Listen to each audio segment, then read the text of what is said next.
Так, запись қой. Жақсы, ендеше барлықтарыңызға қайырлы кеш. Сіздерді көргеніме өте қатты қуаныштымын. Запись бола ма, сақтала ма дейді. Сақталады, бірақ соңына дейін көріңіздер, себебі сақталмай қалуы да әбден мүмкін. Сол себепті де басынан аяғына дейін сабақты көріп отырсаңыздар. Әр кезде әртүрлі случайлар болып қалуы мүмкін. Так, ендеше бүгін біз сіздермен сабағымызды бастаймыз. Қазір мен презентациямды қосып алайын. Кәдімгідей презентация дайындадым мен сіздерге деген.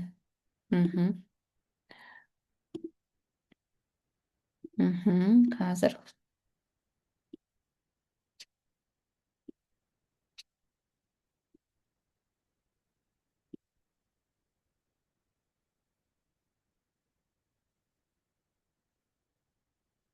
Презентациямды болды.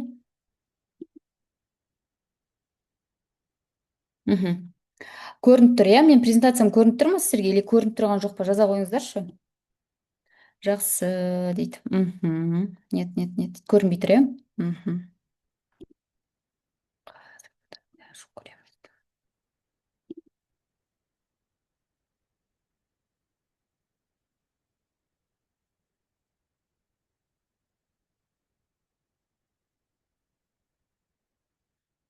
Неге ашпай тұр?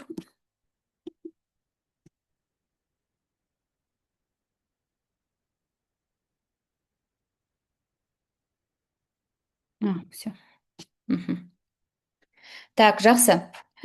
Бүгін біз сіздермен орталық ашу сабағын бастайтын боламыз. Көрініп тұр деп ойлаймын, иә? Көрініп тұр ма?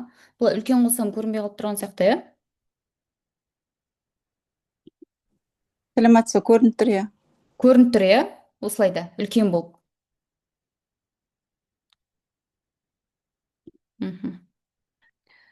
Так, қазір.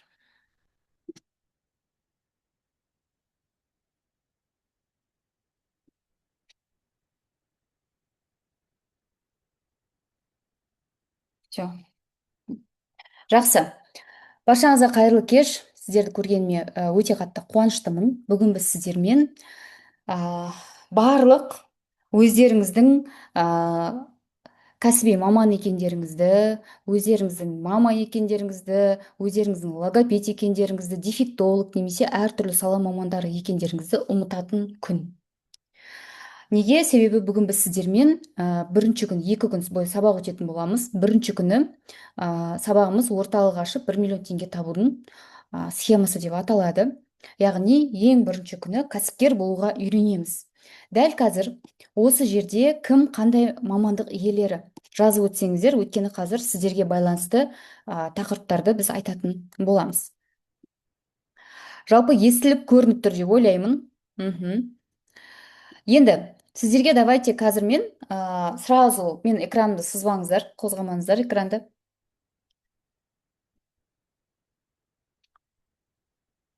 Гүлзада деген кім кісі? Гүлзада ханым, мен экранымды сызбаңызшы. Логопед дефектологпын, логопедпін, спецпедагогпын, логопед дефектологпын дейді. Так, логопедпін, сурдопедагогпын дейді. Тағы қандай сала иелері бар арамызда? Сурдопедагогпын дейді. Логопед. Арамызда аналар бар ма? Немесе басқа саланың мамандары бар ма? Логопедпін дейді. Супер. Конечно, мен өте қатты қуанышты болам. Логопедтер өздерінің логопедиялық орталықтарын, түзете дамыту орталықтарын, спецпедагогтар, арнайы педагогтар өз мамандықтары бойынша орталық кабинет ашатын болса, бұл өте күшті. Экономистпін дейді. Ал енді сіздерге қазір күшті. Ерекше баланың анасымын, 1-ші курс студентімін, спецпедагогика дейді. Супер, уже мамандыққа түсіп алған аналар. Енді ең бірінші мына сұраққа жауап берейік. Кабинет пен орталықты сіздер қашан ашуға жоспарлап отырсыздар? Мен ойлаймын, бүгінгі сабақты алған адам, ол просто так алған жоқ. Біздер оны вообще бесплатный қылып жасамаймыз дедік. Өйткені бүгінгі айтылатын ақпараттарды қаншама адамдар осы үлкен ақшаға сатып жүр деп айтсақ та болады бүгін. Бірақ тек қана маған осы мен орталық ашам, кабинет ашам деген адамдар ғана келсе деп айтқан болатынбыз. Осындай уақытқа жоспарлап жүрмін. Орталығым бар, ошағын үлкейткім келеді дейді. Бір ай бұрын кабинет аштым, кабинетім бар, жеке орталық ашқым келеді дейді. Супер. Вообще осындай целенаправленный, осознанный адамдар келсе деген мақсатта жасадық. Себебі барлық адам кәсіпкер болуға лайық емес. Неге? Себебі кейбір адамдар біреудің қол астында жұмыс жасаған ұнайды, бір адамдарға өмір бойы зарплатада жұмыс жасаған ұнайды. Сол себепті осознанный аудитория, осознанный адамдар келсе деген мақсатта жасадық. Кеттік ары қарай. Енді бүгін мынадай сұрақ туындауы мүмкін, иә?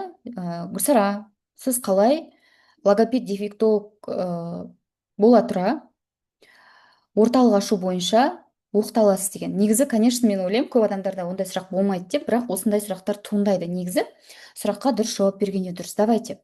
Қазір мен неге оқыту орталығымен айналысамын, неге оқыту орталығы бойынша сіздерге бүгін білім бере аламын? Давайте сол сұраққа бір жауап беріп кетейік. Оның ішінде сіздерге алатын мотивация да өте көп болады.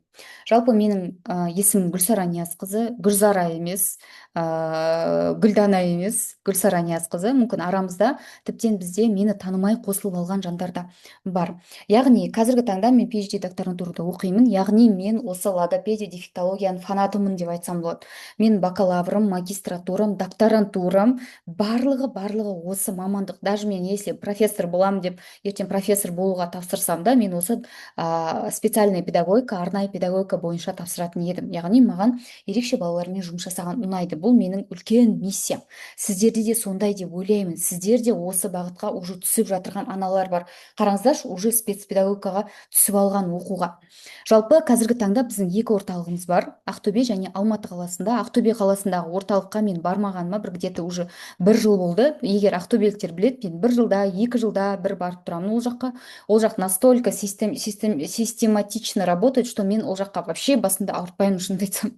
Ол өзімен өзі жұмыс жасап, маған ақшасын, доходын әкеліп отырған орталық. Неге? Өйткені ол жақта біз жүйе енгізіп қойдық, болды. Және қазіргі таңда осы қазақ тіліндегі түзете дамыту қазақша логопедия, білесіздер, логопедиялық массаж кітабы бар. Соның ең тұңғыш Қазақстанда бірінші рет шығарған мамандардың бірі болып саналамын. Одан кейінгісі біздің орталығымызда қазіргі таңда 250-ден астам 200-ден астам біздің оқушыларымыз бар Ақтөбе және Алматы қаласына, және біз қазір Қалқамандан ашайын деп жатырмыз. Районы, егер білмейтін болсаңыздар, осы Алматы ауданының шағын ауданы. Ол да қазірдің өзінде біздер кеше, бүгін мен сторис салдым ғой, мысалы, біздер Қалқаманнан помещение іздеп жүрміз дегеннің өзінде, бүгіннің өзінде бізге 5 ата-ана уже жазылып қойды, предоплатасын төлеп. Ойлаңыздар, просто предоплатасын төлеп Қалқаманнан. Оның алдында біз уже 10 ата-ана жинап алғанбыз, уже бізде 15 бала болды. Біздің шығарғанымызға әлі 1 ай болған жоқ, біз ашамыз деп. Қаншалықты сұранысқа ие. Жалпы қазіргі таңда 250-ден астам маман орталық ашу бойынша наставничестводан өтті. Оның бәрін сіздер көріп жүрсіздер, Инстаграмда барлығын. Давайте ары қарай. Мынау менің орталығымның, былай айтқан кезде, кішкентай тарихы. Ең бірінші мынау мен ең үлкен деп ашқан орталығым осы жер, білетін шығарсыздар, ақтөбеліктер. Одан кейін бізде бірнеше орталықтар болды, жеке кішкентай осындай кабинеттер болды. Мына кабинет подвалдағы кабинет. Негізі мен өз-өзіме былай айтқан кезде риза болатын, мен подвалда отырсам да ішін жарқыратып жасап қоямын. Мына кабинет негізі подвал. Мына жерде терезе жоқ, кішкентай андай подвалдардың терезесі бар, сол терезеден жасалған, бірақ настолько біз көп свет орнатып, жап-жарық қылып, жып-жылы қылып, ішін жылтыратып, кәдімгідей абойлап, тап-таза қылып істеп қойғанбыз. Мынау менің өте берекелі кабинетім, подвалдан алынған. Мені қаншалықты мына 500 квадрат метр жерге дейін алып келді. Бірақ бұл мен ошибкам, потом оны будем разбирать. Ары қарай, мынау біздің орталықтың екі инстаграмдары. Біздер негізі басында тек қана сөйлеу орталығы деп жүрдік, бірақ қазір сөйлеу орталығы Алматы деп аштық. Ертең сөйлеу орталығы Қаскелең деп ашамыз. Сөйлеу орталығы Алматы деп, егер инстаграмды біздің қарасаңыздар, оның ашылғанына әлі толықтай 1 жылдай болған жоқ, даже негізінде бар ғой. 1,5 жылдай болған шығар, или максимум 1,5 жыл болған шығар. Соның ішінде біздер уже 10 000 подписчик жинап алдық. Ол ешқандай гиф, вообще ондай нәрсені ойламаңыздар. Біздер орталығымызды білесіздер ғой, біздің ребрендинг жасатқанымызды. осы логотипті осындай ребрендинг жасату үшін біздер 500 мыңға жасаттық. Егер мына атақты мықты деген ребрендинг жасайтын адамдардан просто бағасын сұрап көріңіздерші, ребрендинг полностью қанша теңгеге жасайсыздар деп, сондай баға айтады. Минимум 100-200 мыңнан басталады. Одан кейінгісі футболкаларымызды міне, біз алдында білесіздер, ата-аналарға арнап түрлі лого бокстар, неше түрлісін жасап жатырмыз. Және біздер логопедтерге арналған логопедиялық күнделік жасадық. Бәрі біздің бір түсте, бір ребрендингте. Бұл мен үшін өте маңызды, өйткені мен бұл орталыққа кәдімгідей үлкен өзімнің бір үлкен проектім есебінде қараймын. Сіздер де сол нәрсеге үйрену керексіздер. Соған әдемілік беріп, соған махаббат беріп, соған зейін салып, оған кәдімгідей үлкен осындай ребрендинг жасап, қалай болса солай ашып, қалай болса солай жабылып қалмау керек. Түсіндік қой, Одан кейін біздер кәдімгі біздің орталығымызға арнап специально дизайнермен сыртын бәрін жасатып, осындай бағдарламалар жасадық. Мына бағдарламамен біздер қазіргі таңда 10 мыңнан астам баланың тілін түзетіп отырмыз. Бағдарлама керек. Неге? Өйткені қазіргі таңда мен специалистерім 30-ға жетіп қалды. 30 специалисті басқару оңай емес, және де басқа қаладағы специалистерді басқару тіптен оңай емес. Неге? Өйткені олар балаларға қандай әдістер қолданып жатыр, не жасап жатыр, мен оның бәрін үйретпеймін, мен үйрететін оларға қазір уақытым жоқ. Мен оларға осы бағдарламаны беремін, это целый курс для них. Осы бойынша олар жұмыс жасайды. Одан кейін соңғы білесіздер, біздер қазір, міне мен қазір отырған помещениемді ішіне келіп көргендеріңіз де бар шығар. Біздер осыны 110 миллионға сатып алдық. Біз оны дамумен сатып алдық, бірақ дамумен сатып алғанның өзінде де біз оны кәдімгі өзіміздің ақшамызға алдық. Өйткені неге? Өйткені біз ай сайын оған 2,5 миллион теңге стабильно как кредит сияқты төлеп отырмыз. Плюс еще ол 2,5 миллион теңгеден үстіне бізге тоже өзімізге ақша алу керек.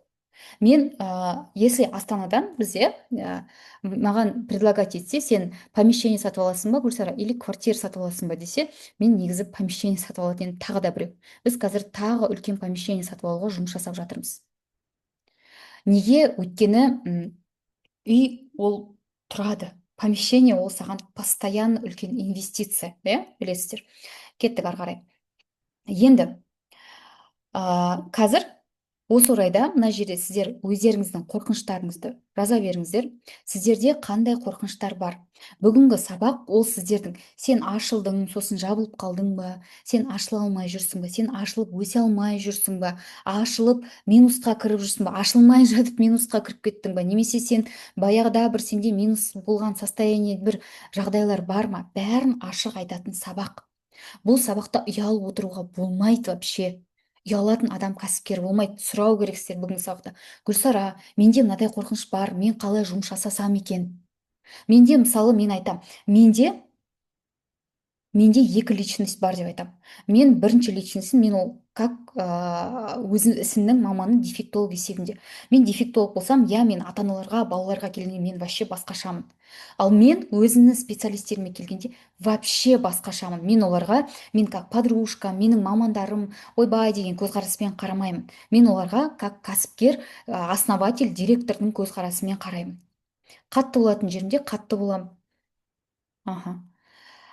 Мұғалімдер жинауға мінсіз болмай қалады ма деп қорқам, либо бала жиналмай қалады ма деп қорқам дейді. Мен кабинет аштым, бірақ бала аз дейді. Үлкен масштабқа шықсам минусқа кетіп қалам ба деп қорқам дейді. Кабинет болған, сатып жіберді, қазір помещение іздеп жүрмін. Адам жиналмай қала ма деп қорқам дейді. Жақсы.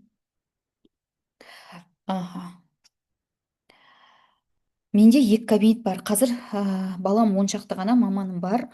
14:00-ден 18:00-ге дейін жасайды, азанда.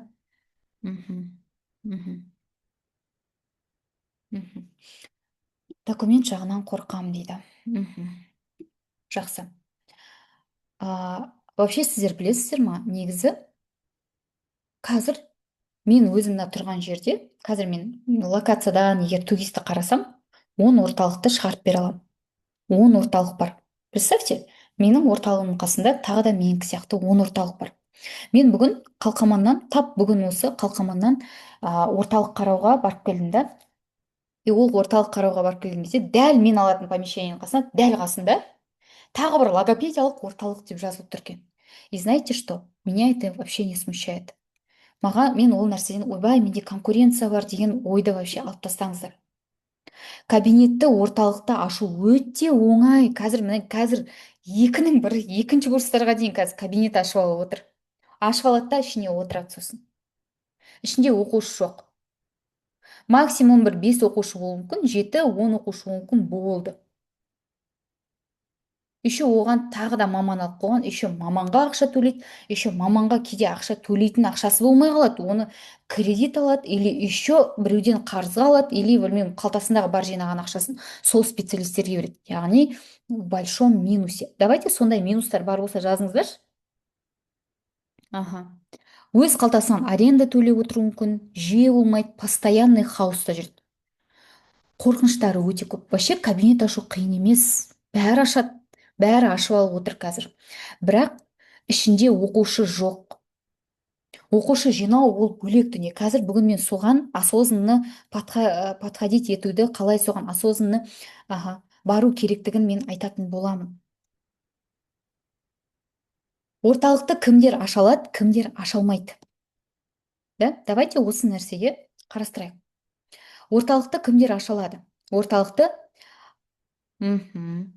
логопед дефектологтар аша алады, ата-аналар аша алады, дәрігерлер аша алады, басқа сала мамандары аша алады, мұғалімдер аша алады. Жалпы индивидуальный предпринимательдер, ИПСі барлар аша алады. Егер сіз уже орталық ашсаңыз, бүгіннен бастап ИП ашасыз. Егер сіз ИПіңіз тіркелмеген болса, значит сіз заңсыз жұмыс жасап жатсыз деген сөз. Мейлі сіз ГОСТа жасаңыз, басқа жерде жасаңыз, қазір Қазақстанда мүмкіндік өте көп. Индивидуальный предприниматель, жеке кәсіпкер бәрі бола алады. Мысалы, көбісі ойлайды. Мен сол примерді бәріне келтіріп бере аламын. Мысалы, адамдар былай дейді. Адамдар айтады, мен мысалы қазір отырып мен айтуым мүмкін, да, давай мен стоматологический центр ашайын. Стоматологтар бай ғой деп аламын да, бір стоматологты алам, ішіне главврач қылып қоям, сосын сол бойынша полностью мен просто стоматологический клиникам бар болып отыра алам. Өйткені мен жеке кәсіпкермін, мен адамдарды жұмыспен қамтамасыз етіп отырмын. По факту қарасақ, менің стоматологияға ешқандай қатысым жоқ. Ал енді балабақшаға дәл сондай. Балабақшаға да адам жеке кәсіпкер болу керек. Ол тәрбиеші болмайды. Қашан көрдіңіздер, тәрбиешілердің бәрі жеке не ашып жатыр, балабақша ашып жатыр деген. Жоқ, кәсіпкер деген сөз бөлек. Бізде уже мына мұғалімдердің, мына эксперттердің мышлениясы шығу керек бар ғой уже. Кәсіпкер деген бөлек адам, ол кәсіпкер деген басқа адамдарға жұмыс беруші, экономикаға үлесін қосушы адам, яғни ол кез келген адам бола алады. Не үшін қазір ерекше балалардың аналарына немесе кәсіп ашам деген адамдарға мемлекет миллиондап, миллиардтап ақша беріп отыр. Мысалы, міне жазып отыр, 1,5 миллион теңге, 1,5 миллион теңге ұтып алғам өз күшіммен дейді. Береді, неге? Өйткені мемлекет айтады, мен саған бүкіл возможностьті берем, жасашы дейді. Сен жасамасаң, мен басқаларға возможность бере берем, онда сен солай отыра бер. Мен басқаларына мүмкіндік беріп жатқанда дейді. Ипім бар, білмеймін, не істейтінді деп отырған кезде. Болмайды олай. Енді, былай дейді, мен тексеріс келе ма деп қорқам дейді да. Прям бүгінгі сабақты мұқият тыңдаңыздаршы, еш нәрсеге алаңдамай. Ертең сіздер өздеріңізге осы тексерістер нелер келгенде прям смело жауап бере алатындай. Грант туралы ертең айтамыз, ол туралы. Кімдер қалай тексереді орталықтарды? Кімдер тексереді, қалай тексереді? Білесіздер, иә, қазіргі таңда орталықтар арасында өте көп даулар шығып жатыр. Ата-аналар ақша төлеп отырғасын, олар балаларының былай айтқан кезде қауіпсіз ортада өмір сүргенін қалайды. Оның сауатты мамандар оларды қарағандарын қалайды. Және егер бір ата-ана сіздің үстіңізден бір шағым түсіретін болса, сіздерді полностью мемлекет келіп тексере алады. Сонда кім тексереді? На каком основании келіп тексереді? Айтады, мен Қазақстан Республикасының рұқсаттарымен және хабарламалар туралы заңы бойынша, сол заң бойынша, заң аясында мен сізді тексеруге келдім дейді. Ол кім болуы мүмкін? Ол сот үкімі болуы мүмкін. Немесе ол шағым түсірген жаңа полицейский участоктан келуі мүмкін. Бұл білім министрлігіне осындай жағдайларды қарастыратын жағынан болуы мүмкін. Екінші, арнайы білім беру ұйымдарының қызметін реттейтін ережелерге сіз сәйкессіз бе? Нормативті құқық актілері сіздерде толық бар ма? жоқ па? Соның барлығын тексерем дейді. Және сіздің басқа маманыңыз бір олқылық жасаса, бірінші сізден сұралады. Өйткені сіз осы правовой нормативный актілерге сіз жауап бересіз, ол сіздің специалистіңіз оған жауап бермейді. Қазір заң өте қатты болып жатыр. Ашуға болады, орталықтар ашыла береді, олар просто сауаттылығын арттырады да жұмыс жасай береді. Феникстің өзі үлкен сабақ алды да, қазір ары қарай жұмыс жасап кетті, болды, өйткені олар документтерін бәрін түзеп қайта келтіріп алды. Түсіндік қой, бірақ штраф өте үлкен штрафтар төлейді. Енді қараңыздар. Көбісі былай айтады, біздер орталықты аштық дейді. Адам былай айтады, мен күшті маманмын, значит, менің жұмысымда ата-аналар маған кейде айтады, сіз ашыңызшы деп айтады. Сосын ерекше балалардың аналары айтады, немесе мен ашқым келеді, мен уже көріп жүрмін сондай балалардың көп екенін дейді де, барады да сразу барады да мен тәуекел етемін дейді де, барады да кабинет алады да отырады ішінде. Максимум 10 балаға дейін жинайды, сосын ары қарай болды. Келмейді вообще балалар. Неге? Мысалы, простой пример. Қазір мен қалқаманнан ашайын деп жатырмын. Я мен аудиториям бар, я менің қазіргі таңда бірнеше центрларым бар. Мен барып, ой, давай мен ашам деп аша салуыма болады, бірақ мен олай аша салмаймын. Өйткені олай аша салмаудан мен үлкен сабақ алғам. Мен не істедім? Мен инстаграмыма салдым. Біздер қалқаманнан іздеп жатырмыз, қазір орталық деп жаздым. И сол жазып, сондай ақпарат шығарғанның өзінен де қалқаманы мен қазір бүкіл ата-аналарына, чаттарына, бәріне тексеріп, мен ашылуға дейінгі процесстер жасап жатырмын. Мен әлі ашылған жоқ, менде даже помещение жоқ әлі қазірге дейін. Бірақ мен не істедім? Мен уже ашылуға дейін процесс жасадым. Қазір мен 15 баланы тіркеп алып отырмын. Уже предоплаталарын алып, болды, келеміз, тек помещение қай жерде екенімді айт деп тұр. Біз примерно айттық, осы Шұғыла районынан осындай бірнеше центрлар қарап отырмыз, сіздерді шақырамыз осы күні деп. Яғни мен не істедім? Мен ашылуға дейінгі процесстер жасадым. Ойбай, менде бәрі бар деп барып алып алған жоқпын. Кез келген орталықтарыңызды осы 3 этаптан өткізесіздер. Ашылуға дейін, ашылу кезі, ашылғаннан кейінгі кез. Түсіндік қой, иә? Жазып отырсыздар ма? Кім жазып отыр? Маған жаза қойыңыздаршы. Жазып отырмыз. Жазып отырса да супер вообще. Енді осыны талдайық. Вообще, енді жалпылама біз екі орталықты алған кезде, жалпы біздер қазір кей этаптарда бала өте көп болады, қыста сәл-пәл азаяды, бірақ қатты азаймайды, бірақ сәл-пәл азаюы мүмкін. Бірақ соның өзінде де бізде стабильно осы 200, 180, 158 баланы біз ұстап отыруға тырысамыз. Екі орталықты ашып, жалпы 200 миллиондап обороты бар бизнес жүйесін құрамас бұрын вообще біз мына 4 этаптан өтеміз. Қандай? Мен білесіздер, иә, ең бірінші мен не істедім? Мен өзім мынау енді үйден қабылдап бастадым, просто пример. Мен студент болған кезде не істедім? Мен надомник балаларды үйден қабылдап бастадым, иә. Өзімнің тұратын квартирамда. 3-ші курстан кейін мен уже неге шығып кеткен болатын? Квартираға 2-ші курста біз шығып кеттік, мен мобильностьпен кетпестен бұрын. Одан кейінгісі мен кішкентай 16 квадрат метр кабинет алдым, сосын уже центр алдым, сосын несем, сосын центр сатып алдым вообще. Осындай бірнеше этаптардан өттім. Енді ең бірінші кезең анализ жасау. Давайте былай жасайық. Сіз әлі ашқан жоқсыз, сіз не істейсіз? Сіздер анализ жасайсыздар. Анализ жасамай барып алып, ойбай, мен 7.000 теңге қоям, 4.000 теңге, 5.000 теңгеге қоям деп қойып алуға болмайды. Яғни ол не? Орталық ашылғанға дейінгі кезең. Бірінші, қала, ауданда қанша логопед бар? Соны анықтап аласыздар. Бағалары қандай? Анықтайсыздар. Мен мысалы Қалқаманға барайын деп жатырмын. Мен қазір мына Бостандықский районда отырмын, иә? Мен қазір мына центрді, біздер көбісі айтады, сен қымбатқа алдың. Мен неге қымбатқа мына центрді сатып алдым? Өйткені мен білем, бұл район самый дорогой район. И бұл жердегі адамдарға мен қазір 8 мыңнан 10-12 мыңнан қойсам, мысалы мен қазір бір занятиенің өзі 12 мың теңге. Мен айтам, так, мен Бостандықский районда отырмын, мен анализировать еттім, бұл ортада мен 12 мың теңгеге қоя аламын. Осы ортадан аламыз, бізге қымбат район керек. Рахмет. Одан кейінгісі, Енді мен қазір қалқаманға барайын деп жатырмын. Қазір біз жолдасым екеуміз отырып алып анализировать етіп жатырмыз. Қарап отырып, қалқаманда адамдардың былай айтқан кезде олар біздің қазіргі бағамызды көтере алмайды. Сол үшін біз не істейміз? Бағаны 4 мың 5 мың теңгеге, максимум 5 мың теңгеге қоямыз пока штоға. Яғни мен анализировать етіп жатырмын, нарықты зерттеп жатырмын. Сосын свот анализ жасаймыз. Свот анализ өте маңызды. Менің инстаграмым осы 2020 жылы прям бум болып бүйтіп атып кетті да. Резко менде 6 мың, 5 мың, 4 мың адам болатын еді. Резко менің инстаграмым 8 мың, 12 мың, 15 мың адамға дейін резко көтеріліп бастады. Неге? Өйткені мен свот анализ постоянно жасайтынмын. Свот анализ жасаған кезде менің слабая сторонам ол инстаграм болды.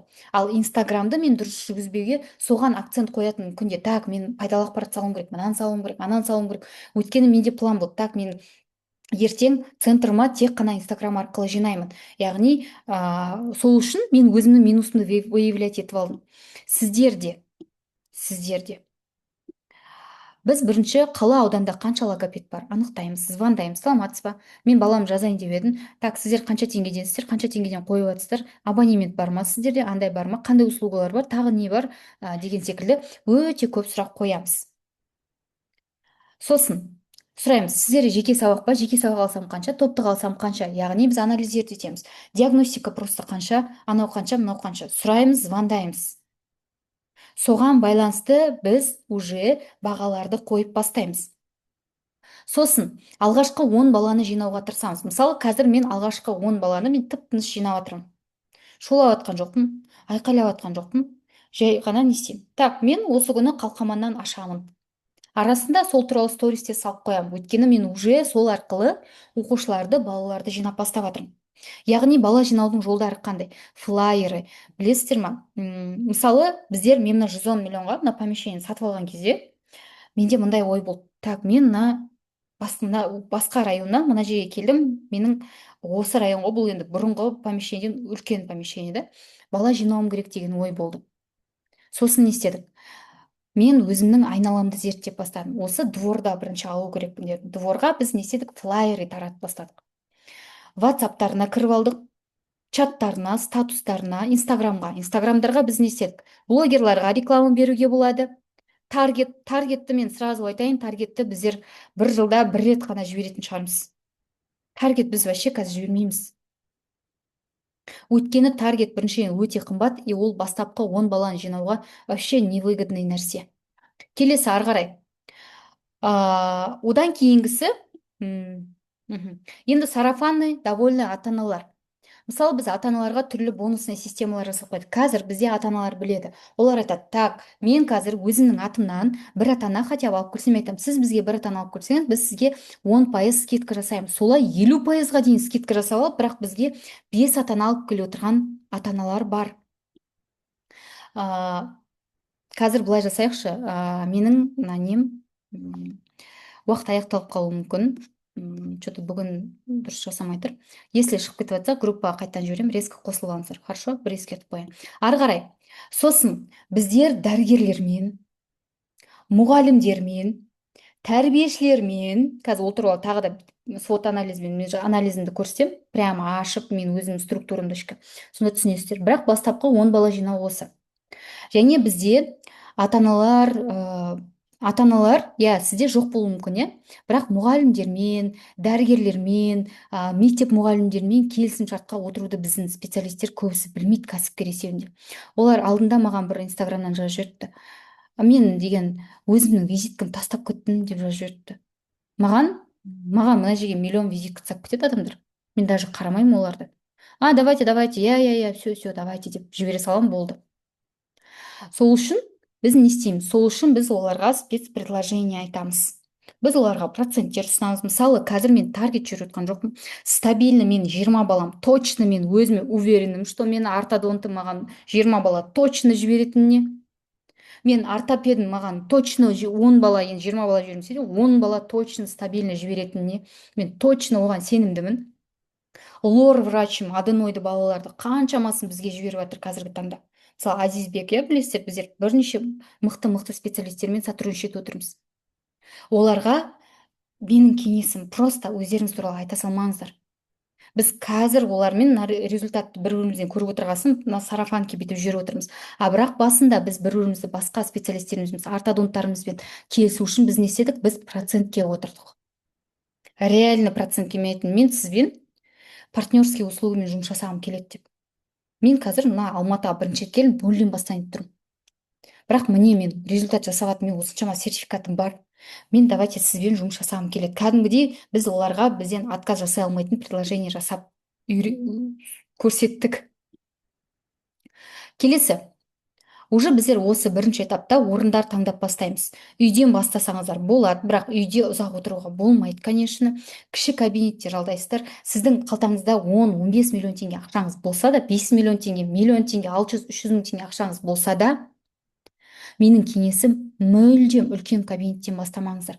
Дәл осы бізге осыдан бір где-то 2 ай бұрын Атырау қаласынан келді. Бір маманымыз келді, былай дейді: Гүлсара, мен қазір 5 миллион грант ұтып алдым дейді. Енді мен қазір 200 квадрат метр жер алайын деп жатырмын дейді. Ішінде бір оқушысы жоқ. Алайын деп жатырмын дейді. Сосын мен енді 10 специалист алайын деп жатырмын дейді. Оған беретін баласы жоқ әлі.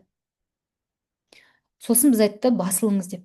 Мен түсініп тұрмын, сізде қазір ақша бар. Ақшаны салып қоя тұрыңыз. Ертең маркетингке больше саламыз. Бірақ бірінші қазір кішкентай 2 кабинет болсын алыңыз. 10-15 квадрат метр. Пока солай бастау керек. Менің өзім қалқаманнан алатын кезде мен солай бастаймын қазір. Ойламаңыздар, мен ертең барып үлкен центр алып, ойбай деп открытие жасайды деп. Жоқ, кішкентай центр аламын. Сосын сол жақта раскручивать етіп, бір кабинетімді полностью таңертеңнен кешке дейін забитый қылып, мысалы, біз қазір мына орталықта 7-8-ге дейін жасайды бізде специалисттер. Бос кабинет жоқ, мен иногда складта отырамын. Өзім окошкамды күтіп. Сондай болғаннан кейін барып, уже 2-3 кабинеттерді ала беруге болады. Сосын құжаттар. Уже ипларыңызды ашыңыздар. Бүгіннен бастап айтам, ипларыңыз жоқ па, ашыңыздар. Ипларыңыз жоқ болса, сіз кәсіпкер емессіз. Сіз просто даладан жүгіріп келіп ашқан біреусіз. Болмайды олай. Кәдімгі жеке кәсіпкер, индивидуальный предприниматель деген статусыңызды алып, өздеріңізді тіркеп, официально солай жұмыс жасау керексіздер. Сосын Каспи счеттарыңыз болу керек. Егер сіздердің Каспи счеттарыңыз болмаса, ертең сіздер күшті гранттарға қатыса алмайсыздар. Как минимум 1 миллион, 1,5 миллион гранттарға қатысып отырасыздар. Даже оған да қатыса алмайды кейбіреулері. Өйткені оборот тексереді. Бүгіннен бастап ИП-ны ашып, Каспи пейларыңызды ашып, ішіне кәдімгідей 5 мың теңге болсын. Ол снимать ететін ақша ғой, содан өткізіп отырыңыздар. Да, там есть проценты. Но процентті өйтіп жилет етіп қалуға это того не стоит, сразу айтайын. Біз мына помещениені 110 миллионды бізге бір рет, мысалы, бір рет кәдімгідей официально документімізді бәрін тексергеннен кейін сразу одобрить етті. Неге? Өйткені все прозрачно. 5 теңгесіне дейін біздер кәдімгі бәрін өткізіп отырамыз. Сіздер де соған үйрену керексіздер. Бір жерден зарплата түсе ма, пособие бірнәрсе түсе ма, Каспи пейдан өткізіп қойыңыздар. Ертең ол сіздерге үлкен көмек болады. Үлкен көмек болады. Сосын соның арқасында ертең сіздер неше түрлі проектілерге қатысасыздар. Мысалы, қазір мен банк центр кредиттің, былай айтқан кезде несіне қатысып отырмын. Міне, тап қазір маған мысалы міне жазып жіберген: Гүлсара, сіз бірінші модульдан өттіңіз деп. Міне, Гүлсара, вы первый модуль, вы прошли деп жазып жіберіпті. Мен біреуге статусын тексертіп едім ғой. Неге? Өйткені біздер кәдімгі Каспи Пэй жүргізіп отырмыз. Оған жадынеш етуге оно того не стоит. Егер ондай Каспи пейларыңыз, счеттарыңыз жоқ болатын болса, салық кәдімгідей төлеп отырмаған болсаңыздар, онда сіздер былай айтқан кезде сіздерді ертең еш нәрсеге алмайды. Даже фондтармен жұмыс жасай алмай қаласыздар. Хотя бы кішкентай ақшадан болсын өткізіп отырыңыздар. Енді сосын кабинетті жабдықтап бастаймыз. Сосын кабинетті жабдықтап бастаймыз. Давайте конкурс бәрін ертең айтамыз. Кабинетті алып алдыңыздар. Енді не істейміз? Қазақстан Республикасының 2025 жылы, егер қателеспесем, 12 мамырда шыққан номері 117 бұйрығы бар. Бұйрықтың ішінде, егер толық прямо бүйтіп раскрывать етіп тексерсеңіздер, бәрі жазылып тұр ішінде. Кабинеттің қандай болу керектігі, не болу керектігі, міне қараңыздаршы, мынадай кабинеттер болмайды. Мынау енді кішкене более-менее екен да. Бірақ сіздер ерекше баламен жұмыс жасап жатырсыздар. Сіздердің кабинеттеріңізде артық еш нәрсе болмау керек. Біздің центрға келіп көргендер бар ма араларыңызда? Біздің центрға келіп көрген жандар бар ма? Көрсеңіздер, білесіздер, иә, біздің орталығымызда артық еш нәрсе жоқ вообще. Мен бардым, көрдіңіздер ғой, иә? Бізде центрда артық бір суреттер, алабажақ еш нәрсе жоқ. Өйткені біріншіден сэс-тің талабына сай үлкен-үлкен терезелеріміз бәрі орналасқан, мысалы пожарная безопасность бәрі орналасқан, және сонымен қоса бөлмелер теплый тон болу керек. Міне теплый тон. Сіздердің ковроландарыңыз негізі бізде даже мынадай да суреттер жоқ. Ешқандай суреті жоқ коверлар. Өйткені сіздер садик емессіздер, сіздер ерекше баламен жұмыс жасап жатсыздар. Зейіні тұрақсыз 5 минутқа зейінін тұрақтай алмайтын баламен жұмыс жасап жатсыздар. Это очень-очень важно. Түсіндік қой, иә? Так, келесі. Одан кейінгісі бізде.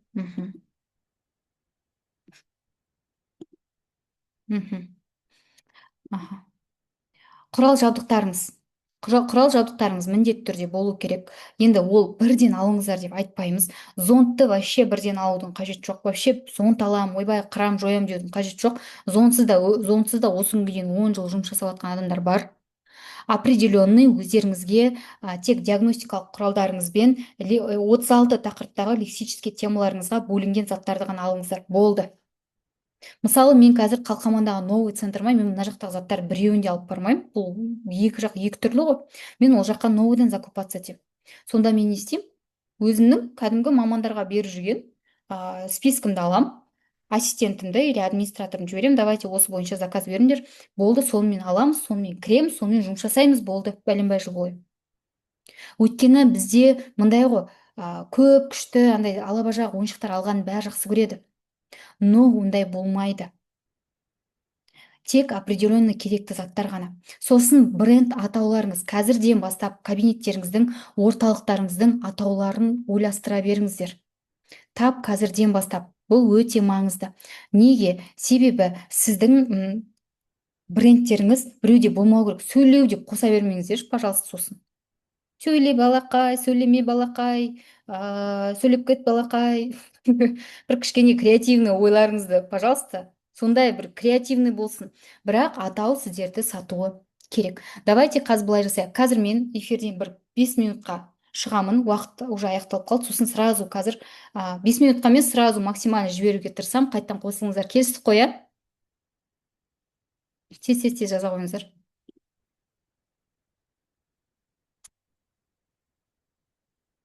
Окей, все, давайте қазір.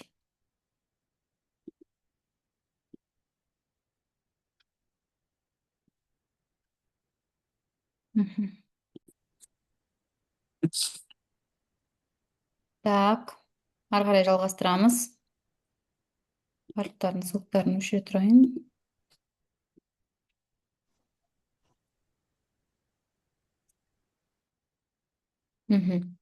Жақсы. Ендеше ары қарай жалғастырамыз. Енді сіздерге қандай құрал жабдықтар қажет, біз оның барлығын айттық. Енді брендпен атауға келдік, иә. Міндетті түрде сіздің орталығыңыздың атауы болу керек. Және мен жаңа айттым, ол сөйлеу, бір нәрсе деген кәдімгі банальный болмау керек. Ол кәдімгі баланы дамытатын центр екені түсінікті болу керек. Түсіндік қой, иә? Себебі брендті атауды не үшін қояды? Өйткені балаларды дамытатын орталық екені көрініп тұру үшін. Логотипті де, мысалы, оны тіптен қазір бесплатно онлайнда жасауға болады, Canva арқылы да тегін жасауға, немесе дизайнермен жасатуға да болады. Ары қарай. Енді бұл біздің бірінші кезеңіміз. Атауларыңызды таңдадыңыздар, анализ жасадыңыздар, одан кейінгісі заттарыңызды дайындадыңыздар. Көрініп тұр ма менің нем, слайдым?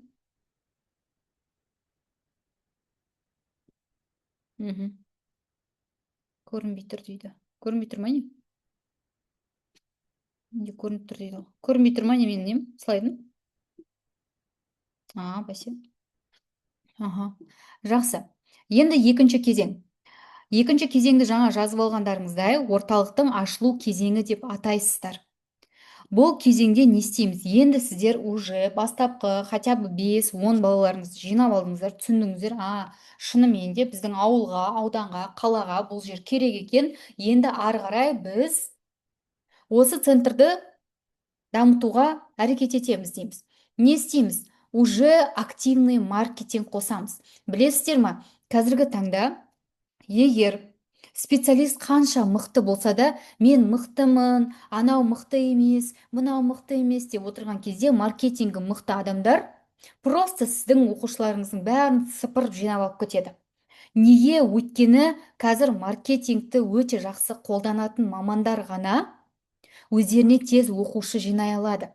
Егер ол маман өзінің, мысалы кейбір болады ғой, керемет дәрігерлер болады, иә? Керемет бір мықты дәрігерлер болады. Бірақ ол дәрігерлер былай айтқан кезде айына бір 200-300 мың теңге зарплата ғана алып отырады. Ал енді өзі мықты, еще ол маркетингке де мықты, өте сауатты, кәсіпкер көзімен қарайтын маман дәрігер де болады. Ол дәрігер өзінің центрі, өзінің командасы, өзінің мықты екенін тек қана маркетингпен көрсете алады. Басқалай оны кішкентай адамдар білгені ол маңызды емес. Ол адам, значит, масштабқа шыға алмайды болашақта. Маркетинг деген не? Маркетинг дегеніміз ол Инстаграм, ол флайеры, ол до и после нәтижелер, келісімшарттар басқа мамандармен, ол да маркетинг болып саналады. Пайдалы видеолар. Қазір сіздердің менің инстаграмымды көріп отырғандарыңыз, мені көріп отырғандарыңыздың өзі менің мысалы жүйелі тұрғыда құрып қойған маркетингтің арқасы. Егер мен маркетингім жоқ, мен күшті орталығым бар, келіңдер деп просто так іште отырып алсам, или центрдағы адамдарға мен негізі мықтымын анаған қарағанда десем, оған қарағанда ол өте сауатсыздық бар ғой, это очень безграмотность. Өте сауатсыз адамдар ғана солай жасайды. Сол үшін де осы маркетингті қолданамыз. Бірінші диагностика тегін, 5-ші сабаққа жеңілдік деген секілді нәрселерді қолдану керексіздер, оған үйрену керек болады. Одан кейінгісі, енді флайеры қараңыздаршы. Флайердің өзін дұрыстап тарату керек. Бізде мен канвамен жұмыс жасаймын, флайеры дейді. Қалай? Мына жерде сөздері қате-қате. Эсі деген кішкентай әріппен, білмеймін, бір қазақша әріптері вообще әдемі, сүйкімсіз жасалған. Ондайда адамдар айтады, мынаның флайері даже сауатты жасалмаған ғой дейді. Мен мысалы өзім сондай нәрсеге қатты мән берем. Өзімнің баламды күшті бір жерге бергім келетін болса, мен ол жердегі адамдардың подачаларына қараймын. Сауатты, күшті специалисттер, күшті рекламасы да бәрі сауатты жасалған болса, значит, ол оның бастығының орнында мен уже ойланам. Значит, мына бастығы, директоры өзінің орталығына өте сауатты, кәдімгі бережно относиться етеді екен деп. Сосын офферы деген нәрсе бар. Одан кейінгісі, мысалы, біздің, білмеймін, бір сөйлеу орталығы ашылды, сөйлеу орталығына келіңіз дегенде флайері болса, мен айтатын едім, чо, ашылдыңдар, молодец деп флайерді лақтырып кететін едім. Ал қандай флайерға мен лақтырмаймын? Мысалы, мына жерде күшті болып жазылып тұр. Сіз тегін диагностика ұттыңыз. Бұл тегін диагностикаға билет. Десе айтады, оказывается, это билет. Бұл билет арқылы мен сосын астында мына жерге жазып қоямын. Егер сіз осы билетіңіз болса, осы орталыққа келіп тегін диагностика өте аласыз. Билетсіз диагностика өте алмайсыз. Адам не істейді? Оны жоғалтпайды. Екіншіден, оның артында пайдалы ақпараттар болу керек. Көрінбей тұрған шығар сіздерге, енді үлкен флайері болғасын. Мына жерде баланың даму онтогенезі, сөйлеу мен ойлау қабілеті. Мысалы, мына жерде жазылып тұр. 3 жастағы бала 3 сөзден тұратын сөйлем құрай алу керек деп жазылып тұр. Адам ананы қараған кезде айтады, мынаны мен бір туысқаныма көрсетейінші, күшті пайдалы ақпарат екен мынау. Біреулер календар қойып қояды. Мен айтамын, календар не керек адамдарға? Мысалы, маған календар керек емес вообще. Да? Адамдарға пайдалы ақпарат керек. Флайердің өзін сауатты дұрыс жасай алған да өнер негізінде. Ол да дұрыс маркетингті сауатты қолданатын адам, значит. Мынау жоспарлау. Мысалы, қазір көбіңіз ойлауыңыз мүмкін, менде қазір былай айтқан кезде 30-дан астам мамандар бар. Және бізде қазір үлкен команда бар. Менің, конечно, өтеді флайеры тарату қазір. Просто ол флайерді уақытында тарату керек. Ол флайерді дұрыс тарату керек. Дұрыс таратылмаса, конечно, ол өтпейді. Енді қараңыздар, дұрыс жоспарлау. Мысалы, қазіргі таңда мен мамамын, иә? Мен мамамын. Мен бір үйдің келінімін. Мен жолдасымның әйелімін, жарымын. Мен директормын. Мен еще бала қабылдаймын. Еще мен қазір докторантурада оқимын. Еще мен қазір центрымды жүргіземін. Еще мен қазір новый центр ашайын деп жатырмын. Еще мен қазір балама уақытымды бөлу керекпін. Еще көп, иә, былай айтқанда. Мен қазір сіздерге сабақ өтіп отырмын, мысалы. Енді мындай нәрсе бар. Мен бұның бәрін қалай делегировать, мынау дұрыс көрмейді, қазір дұрыстап көрсетемін. Мен әр күнге, мен мысалы қазір, если мен қазіргі таңда мен өзіме дисциплина жасамасам, мен кәсіпкер бола алмаймын. Адамдар айтады, мен 5 балам бар, мен жұмыс жасай алмаймын дейді. 5 баласы бар адамдар жұмыс жасап жатыр. Жарқырап, инстаграмды жарып жүр күшті. Өйткені олар айтады, так, мен қазір центрыма отырамын дейді. Мысалы, мен бүйтем. Так, сөйлеу орталығы, мен мына жерге жазам, Xmind деген программа, сосын аламын да бүйтем, логопед. Мына жерге полный логопедтерге арналған контент жазып берем. Сосын мына жерге аламын да дефектолог деймін, дефектологтарға арналған контенттер жазып берем. Маған келген, мені видеоға түсіруге келген адамға мен неге ренжимін, сен мені ретке шығармайсың, маған күшті видеолар түсіріп бермейсің деп. Ол логопед, дефектолог емес қой.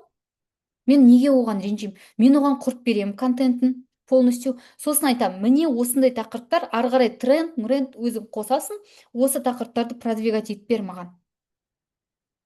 Мен неге оған ренжуім керекпін? Сен мені ретке шығармайсың, анадан давай көшіре салайық. Менде вообще ондай нәрсе жоқ. Анадан көшіре салайық, мынадан көшіре салайық. Пусть менен көшірсін адамдар.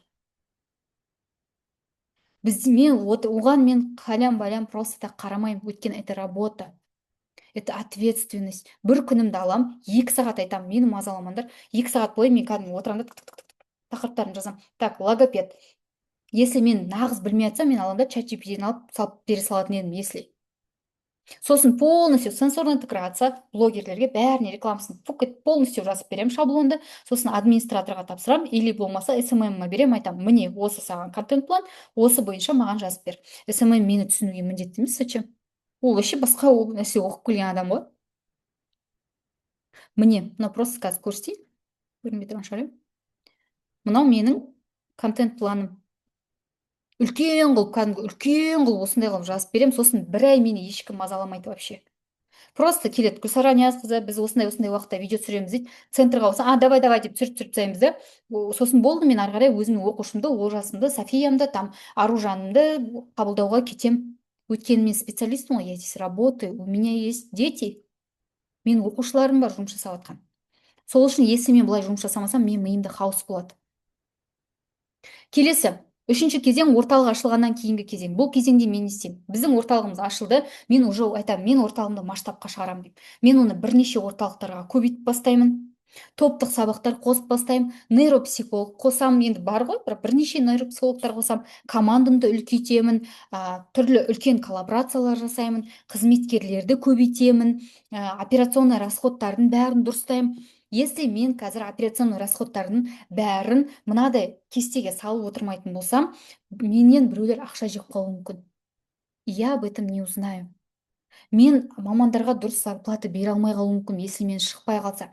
Каждый біздің, мысалы, мен сатып алатын кофе, мына жерде сатып алатын каждый ручканы біздер шығынға жазып отырамыз. Өйткені біз уже одан да үлкен қазір центр сатып алу керекпіз. Біз 5 теңгеміздің бәрін кәдімгідей жазып отырамыз. Мысалы, мына кешенің өзім мынаны қиып кетті. Мне было обидно, өйткені біз оның бәрін бүйтіп, оны жасайтын адамға, оның бәрін шығынына біз каждыйын жазып отырамыз. Бәрін расходқа, бүкіл нәрселерге. Сіздерде сондай болу керек. Кәсіпкердің көзқарасы осындай.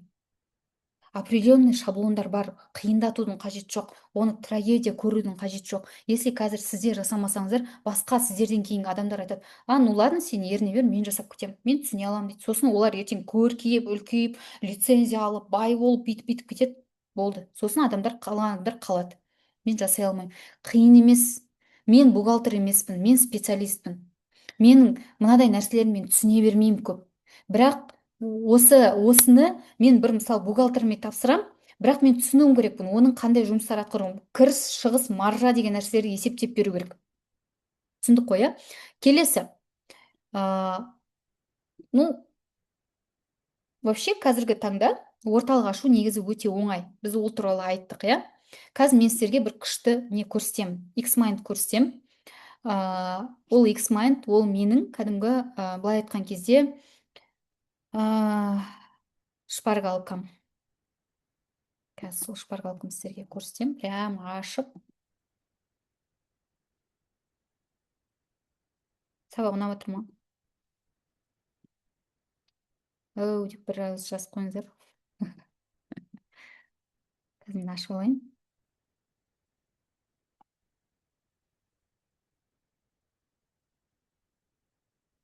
Давайте мына жерде Xmind мен көрсете саламыз. Все.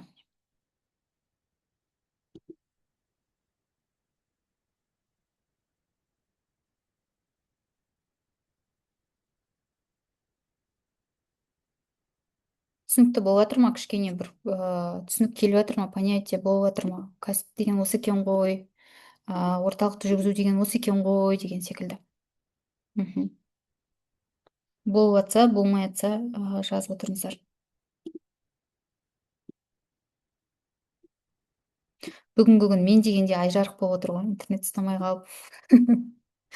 Күшті ақпараттар бере қояйын дедім. Все, ашылды.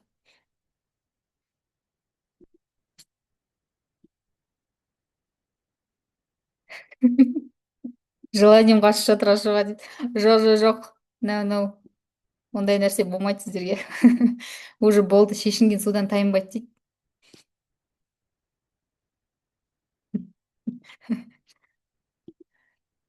Давайте қараңыздар. Бізде Xmind деген программа бар. Оны любой адам, ол бесплатный программа, оны сатып алудың қажеті жоқ. Это программа бесплатная.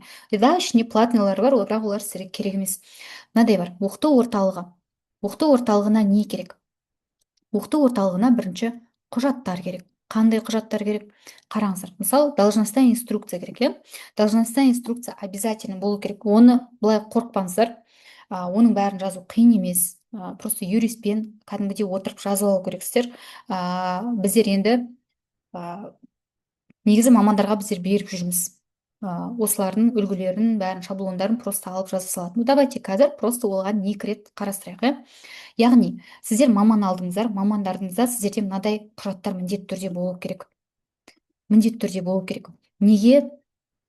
Өйткені бұл тексеріледі. Сіздер алған мамандарыңыздың міндетті түрде жоғары білімі болу керек негізінде. Если білімі сол моментте жоқ болса, оны оқытып алу керек болады.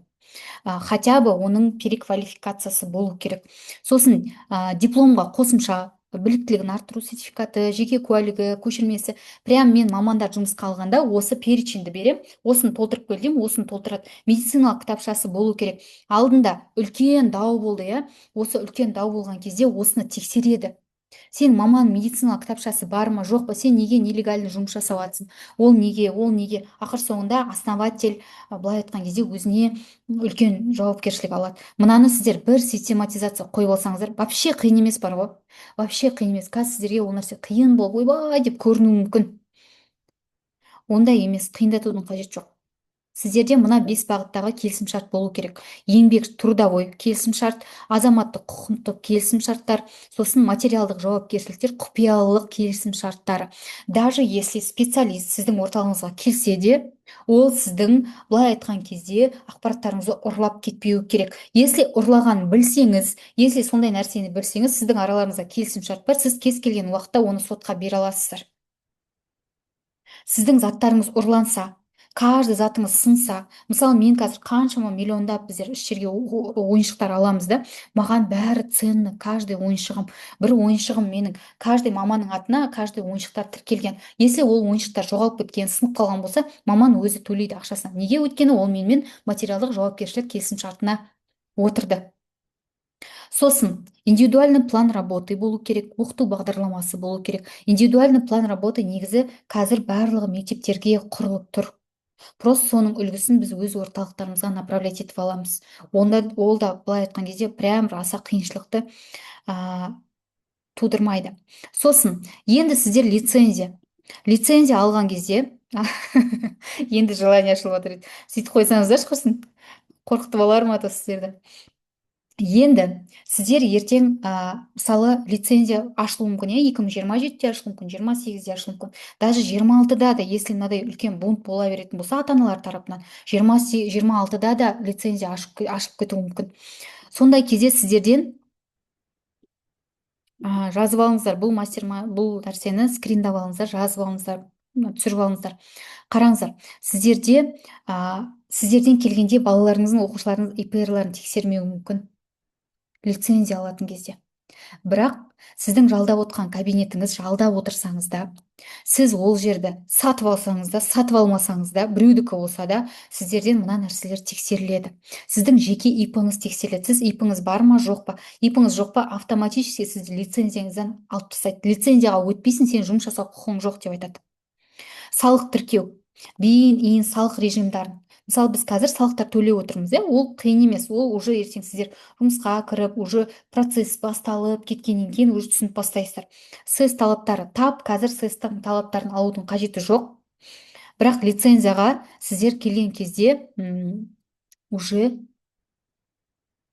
лицензия ашылады деген кезде уже сіздер сэстан рұқсат алып барып ашасыздар, онсыз сіздерге вообще бермейді.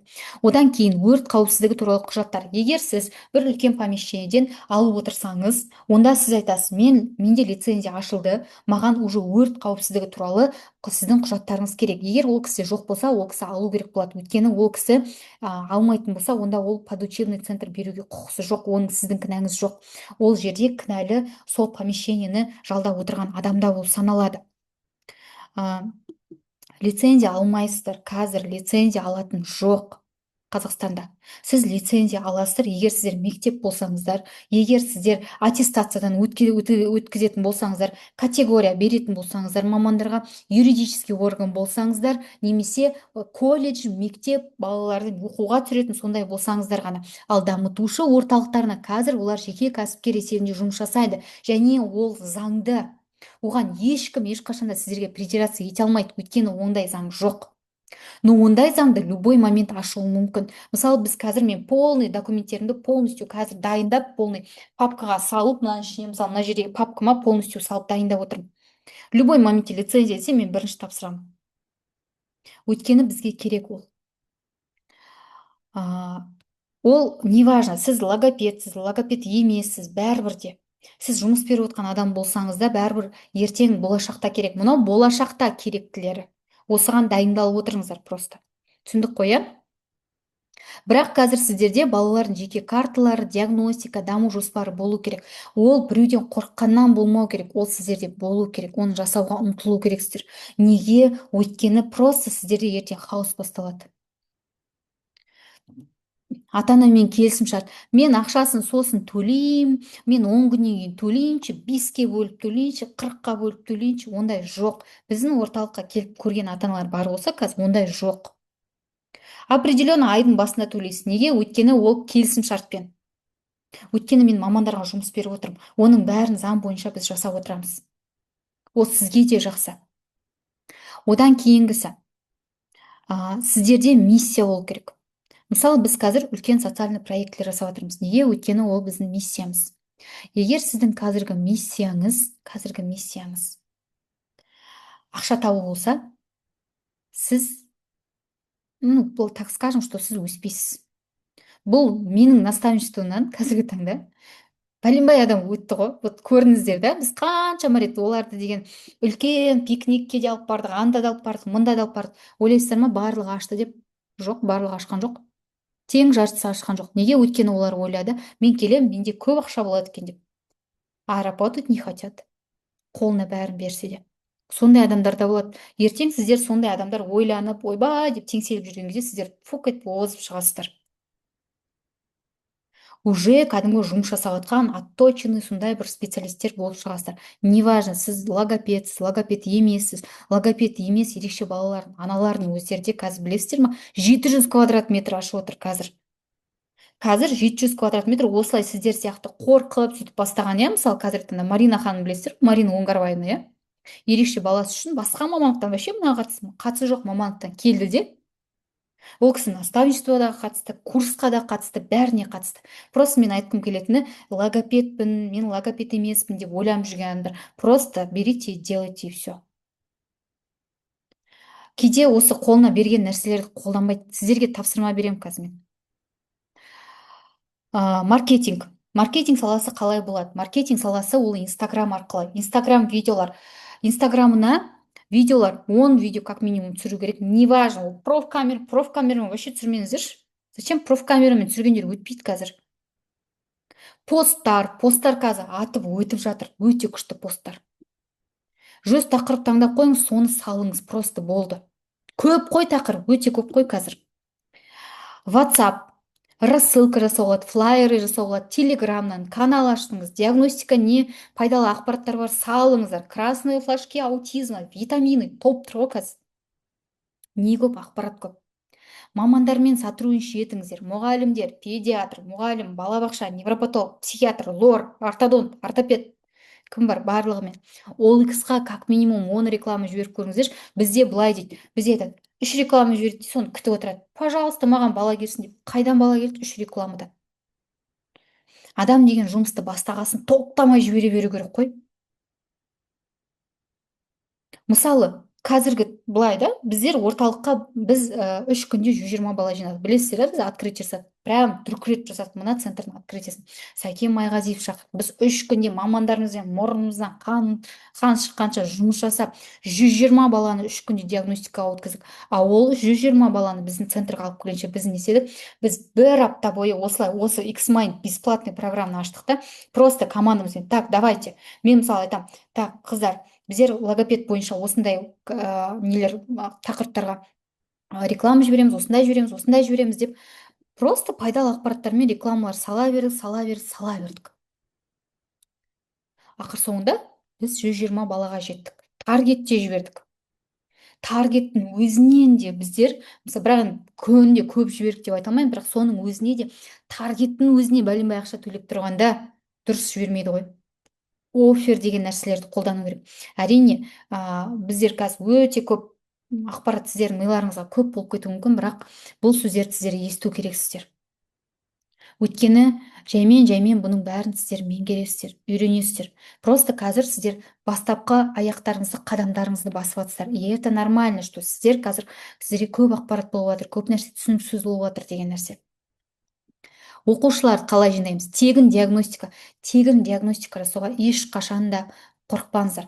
Мысалы, біздерге 120, мысалы да, давайте скажем, сізге тегін диагностика 10 бала жазылды. Тегін диагностика 10 бала жазылды да, определенно сол күнде 3 бала ғана келді.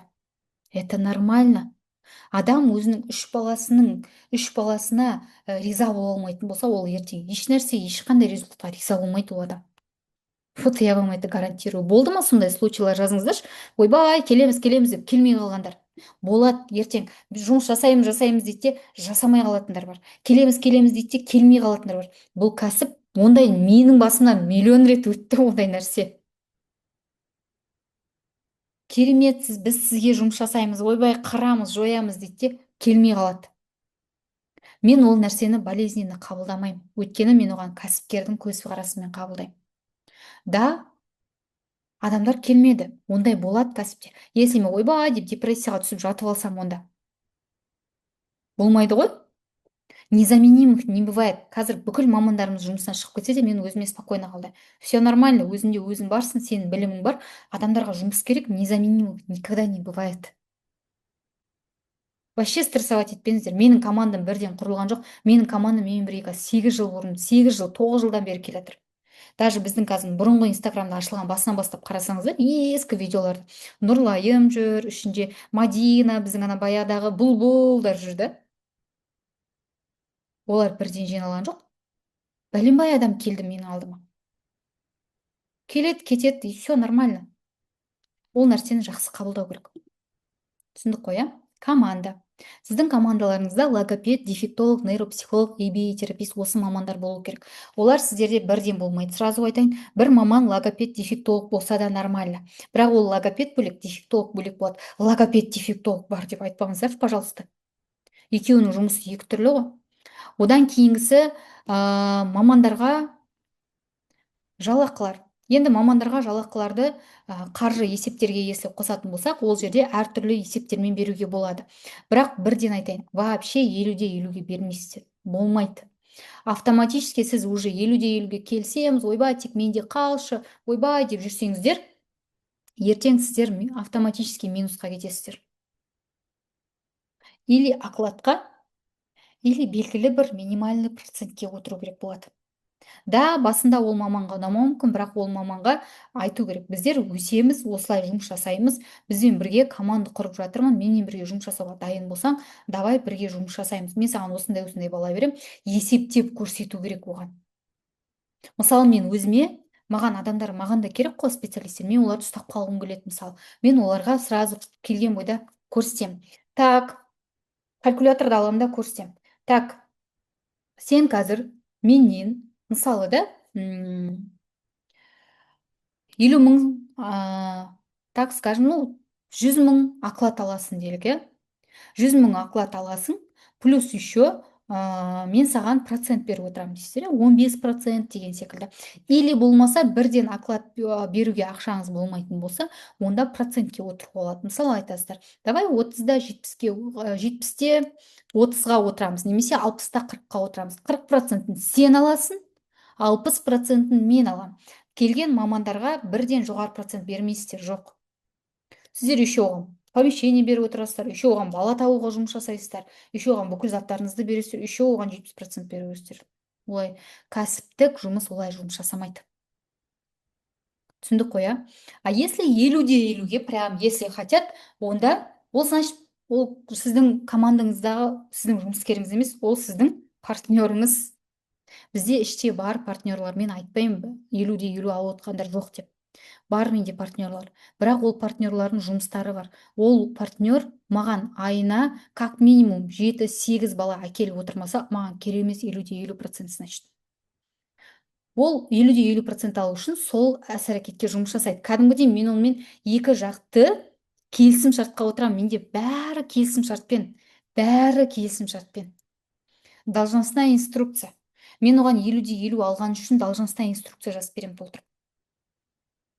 Значит, ол маған реклама жасау керек, до и послелерін шығарып беру керек, еще бала жинап беру керек, еще сондай определенный өзінің должностной инструкциялары бар. Соларды орындаса, значит, 50-де 50 алады, орындамаса алмайды.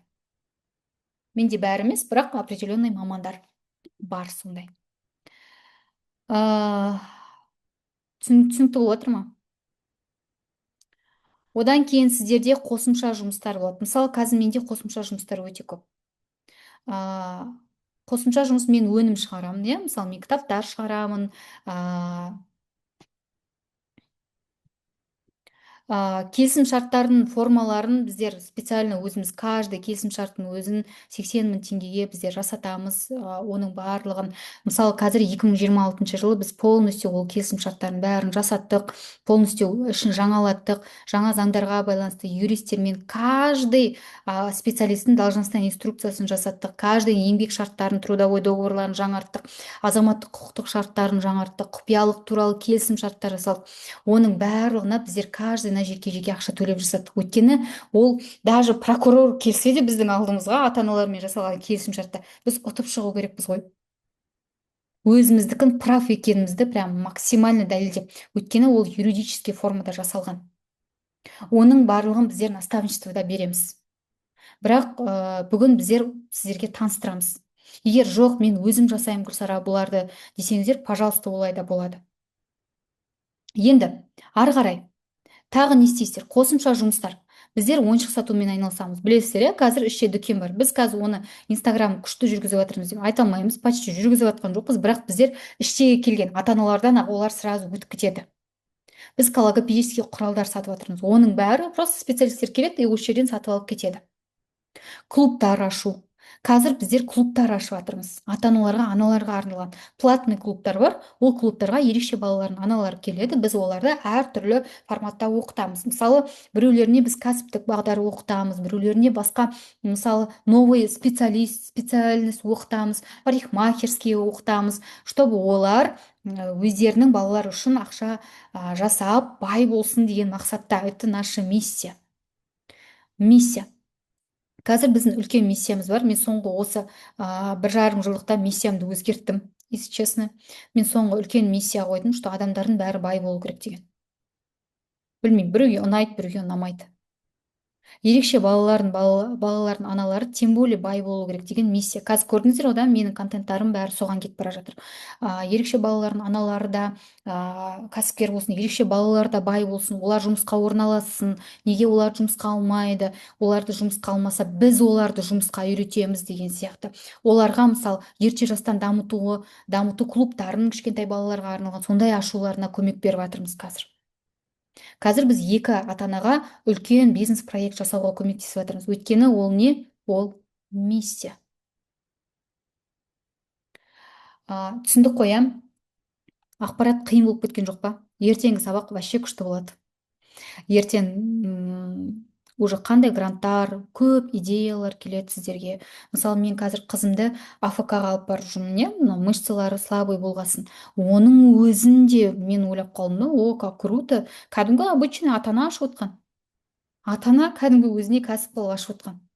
Рекламасын, маркетинг күшті ашып, прям мен қызымды қазір ай сайын қалдырмай ақшасын төлеп, ойбай, барамыз, біз қалып қоймайық деп, кәдімгі ерте тұрғызып, баламды сөйтіп алып барам. Ол да кәсіп жасап отқан адам, но өте күшті жасайды. Балалардың результаттарымен кәдімгідей ана нөлден басталған бәрін қарауға болады. Сіздерге де сондай нәрсе жасауға болады. Ерте жастан дамыту. Қазір үйде отырған ата-аналар балаларын қайда апараларын білмейді. Сондайды ерекше балалар сондай нәрсені өте көп ата-аналар күшті қылып жасап отыр. Тем более специалисттер. Сіздерге ата-ана вообще үлкен уважениемен және сеніммен қарайды. Специалист ашып отыр. Значит, біздің баламызға реально көмегі бар нәрсе деген сияқты. Түсіндік қой, иә?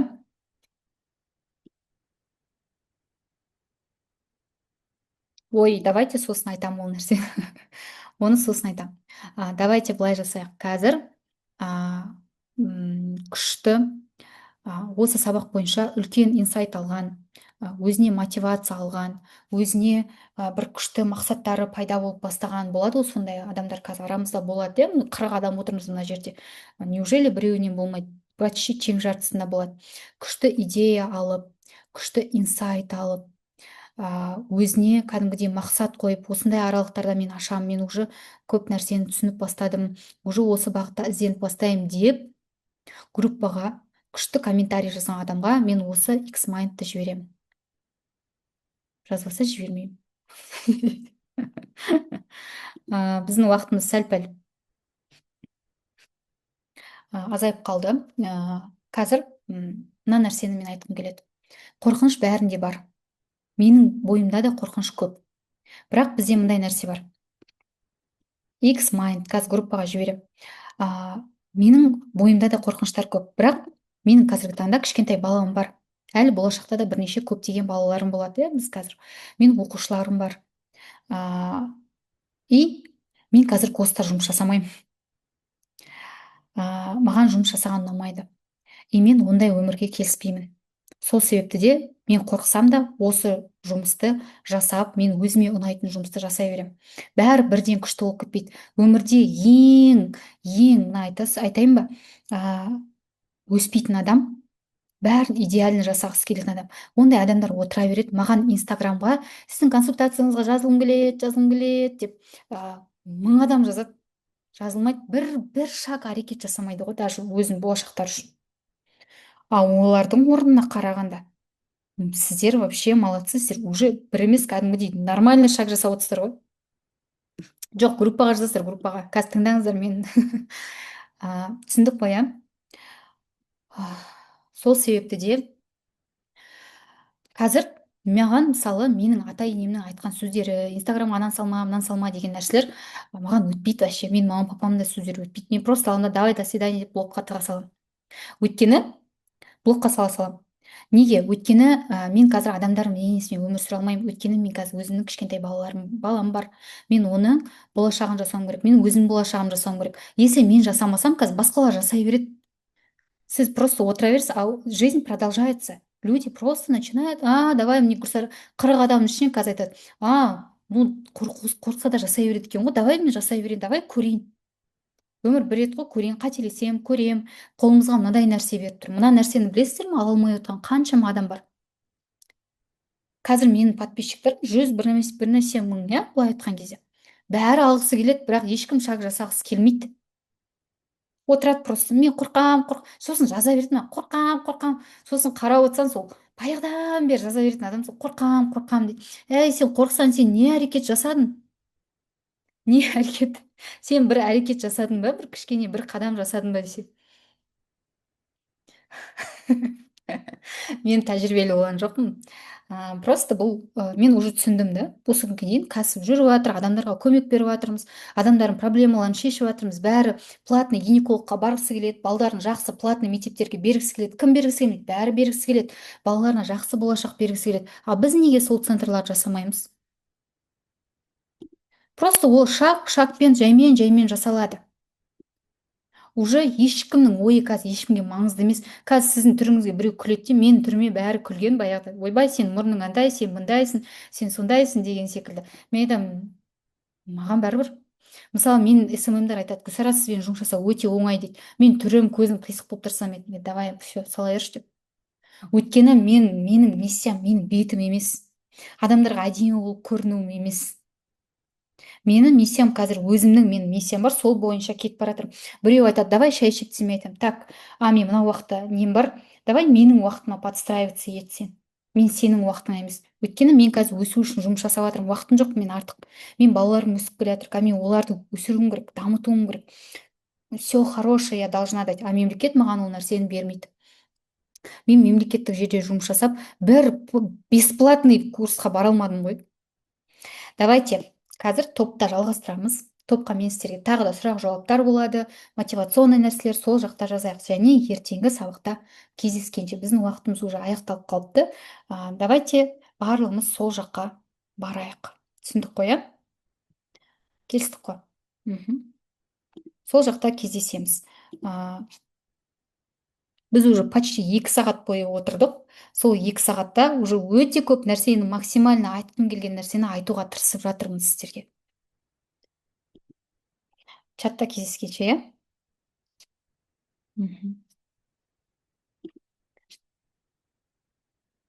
Қазір уақытымыз азайып қалды. Чатқа қойыңыздар, немесе осы сұрақтарды жинап, ертең тағы бір біз жауап беретін боламыз. Чатта кездесеміз.